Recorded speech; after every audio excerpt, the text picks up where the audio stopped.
Bonjour, bonjour, bonsoir et bon retour dans notre vidéo Vérité ou Réalité. Nous sommes dans la semaine dont le thème est Seigneur, apprends-nous à prier.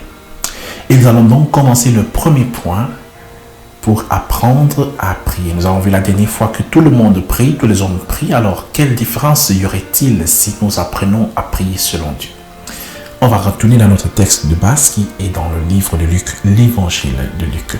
Chapitre 11, on va dans le verset 2a, la première partie du verset 2. Alors nous lisons ensemble. Jésus répond. Il leur dit, quand vous priez, dites, Père, que ton nom soit sanctifié. Voilà. Père, que ton nom soit sanctifié. L'appellation de Père, Abba, Padre, de mon Père, notre Père qui est dans les cieux, Pater Noster. Cette appellation, c'est une appellation qui est nouvelle pour ceux qui l'écoutent. Parce que jusque-là, les Juifs, les Hébreux, ont toujours appelé Dieu par un nom beaucoup plus majestueux, Elohim, ou tout simplement le Seigneur, Yahweh, Jéhovah, tout ce qu'on veut. Donc un nom un peu grandiose, majestueux, qui mettait toujours de la distance entre eux et Dieu. C'est vrai que Dieu est très éloigné, il est très au-dessus des cieux, la Bible nous le dit clairement. Mais Jésus nous donne donc une autre révélation. Dieu est aussi un Père. En fait, il est surtout un Père. Alors il dit, quand vous priez, ne venez pas à lui comme s'il est un Dieu éloigné, mais rapprochez-vous de lui comme effectivement il est un Père. Alors on va lire un autre passage pour compléter le concept. On va dans les épîtres. Épître de Pierre. 1 Pierre. On va lire le chapitre 2, le verset 25. Première épître de Pierre, au Saint-Pierre, chapitre 2, le verset 25. Car vous étiez comme des brebis errantes, mais maintenant vous êtes retournés vers le pasteur et le gardien de vos âmes. Waouh! Voilà le point de la révélation.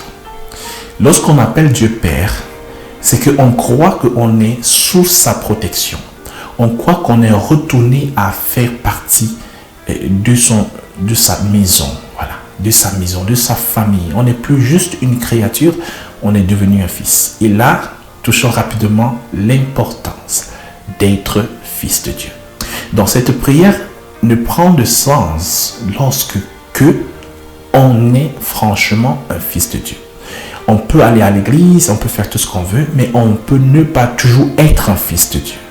Parce que la Bible dit que pour être ou pour devenir fils de Dieu, nous devons confesser Jésus dans notre vie comme Seigneur et Sauveur. Ce n'est donc pas automatique, ce n'est donc pas par le baptême non plus, c'est par une confession volontaire, consciencieuse de Jésus dans notre vie. Alors, on peut le faire rapidement ensemble? D'accord. La première chose, c'est de reconnaître qu'on est pécheur. En fait, tu es et je suis. Nous sommes tous pécheurs. C'est pas nouveau. Mais il faut le reconnaître. Il faut l'admettre. Parce que qui admet qu'il est pécheur peut avoir la miséricorde. Qui ne l'admet pas est déjà condamné. Reconnais que moi, nous tous, nous sommes pécheurs. Mais ça ne suffit pas.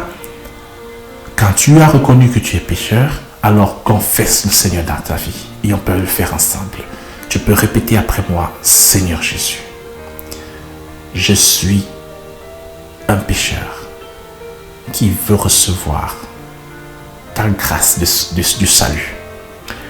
Je reconnais donc que tu es venu sur la terre et tu es mort et tu es ressuscité d'entre les morts pour me donner la vie éternelle. Et je la reçois par la foi. Maintenant, purifie-moi, lave-moi, change-moi. Amen. Waouh! Si tu l'as fait, et franchement, ta vie a changé. Tu peux nous écrire pour toute question. On va te répondre ou nous appeler. Quant au reste, c'était le premier point de la prière modèle que Dieu lui-même, le protocole divin. On va continuer très prochainement. Suis les lives également passés et partage cette vidéo à un ami ou un parent. À la prochaine fois. Shalom.